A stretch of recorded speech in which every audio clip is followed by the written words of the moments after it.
And some news for would-be homebuyers in the United States. A recent study from CBRE, a firm that tracks real estate prices, shows it's 38% more expensive to buy a house than to rent in the United States. And it's going to continue to be that way for another 5 years at least. CBRE found that the average monthly rent on a new apartment lease is $2,165, while the average monthly mortgage payment for a new home is close to $3,000. The gap between buying and renting is expected to narrow in the next 5 years, but buying will still cost 11% more. Well, with me now to discuss housing affordability and its possible impact on the U.S. election is Joseph Williams. He's former senior editor at US News and World Report. Joseph, welcome, as always, to the show. Great to see you. So, to what extent is housing affordability an election issue? I mean, how important is that for voters, especially young voters?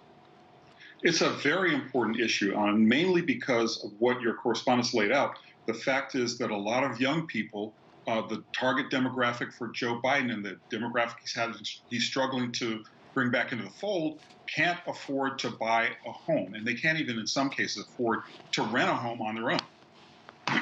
Certainly, it's not unusual to find young people starting out with roommates because housing is just so inaccessible.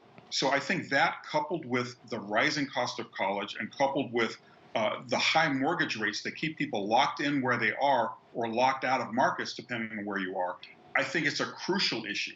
One of the problems we haven't seen, however, or we haven't heard, is a very coherent housing policy from President Joe Biden. I mean, he's talked about encouraging cities and states to build more new homes. He's talked about how this is a key election issue for him. Donald Trump, on the other hand, we haven't heard much from him about housing either.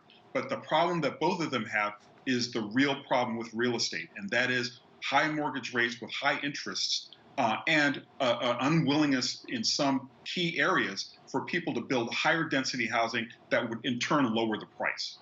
Right, Joseph, you mentioned high mortgage rates tied to high interest rates. Now, this is part of wider concerns for voters over the economy as a whole, notably those inflation numbers. Mortgage rates are tied to Federal Reserve interest rates, as you point out. So does the average voter care to break down the different economic issues, or is it all about what they think they can afford to buy, whether it's homes or even groceries for that matter?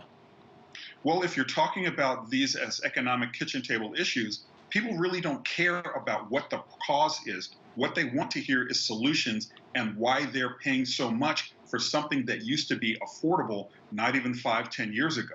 So I think that what the two candidates have to do is create a system or create a language that will allow them to effectively communicate to people who are struggling with these issues, because nobody really cares what caused the problem or what kind of detailed policy solutions people have to get out of them. They just want to know what they can do, what these politicians will do for them to lower the cost of housing, enable them to build or occupy a house that was like their parents used to, or something that's even less affordable that gives them more room, that's not going to take such a huge bite out of the monthly budget. Right, and younger voters especially feel like it's unlikely that they will be able to buy a home soon. So is housing affordability a bigger issue for some demographic groups in the U.S. versus others? I mean, can the Biden administration really afford to alienate any group of voters, and in this case, the younger voter base? On this particular issue, not at all. I mean, simply because it's difficult for young people to move up to where their parents were. And if you're a homeowner currently and you want to move or change jobs, you've got a golden anchor tied around your ankle that prevents you from moving because all your wealth and all your income is tied up in this house.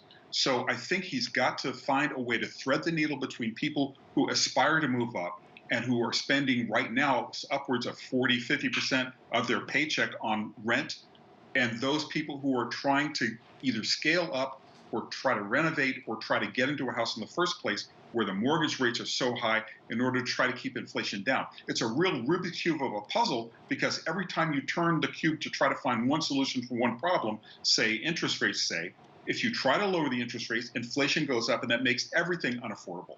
So it's a real thorny problem that is going to take a lot of really savvy language and a lot of very smart policy decisions to try to make it palatable to voters this fall. And what about former President Donald Trump, Joseph? I mean, has he said either in the past or even for this 2024 campaign, has he said anything about the housing issue? The only thing he's talked about in terms of housing is his own, and Trump Towers and these real estate deals that have been his selling point. As far as the everyday average voter, I think you'd struggle to find somebody who could tell you what Donald Trump's housing policy actually is. That's because he hasn't really laid it out in detail. At least the Democrats have a policy paper, even though the policy paper may be unrealistic on some levels. Trump has not even addressed the issue at all that we've heard. But his voters tend not to vote on those sorts of things. Their voters, his committed voters tend to be on cultural issues. They tend to be on boilerplate economic issues. But what he has a problem with in terms of housing is the swing voters, the undecideds who may want to try to kick the tires on a Trump campaign and figure out where he stands on having to help them make housing more affordable for them and their children. Thanks, Joseph. That's Joseph Williams talking to us about the housing crisis in the United States.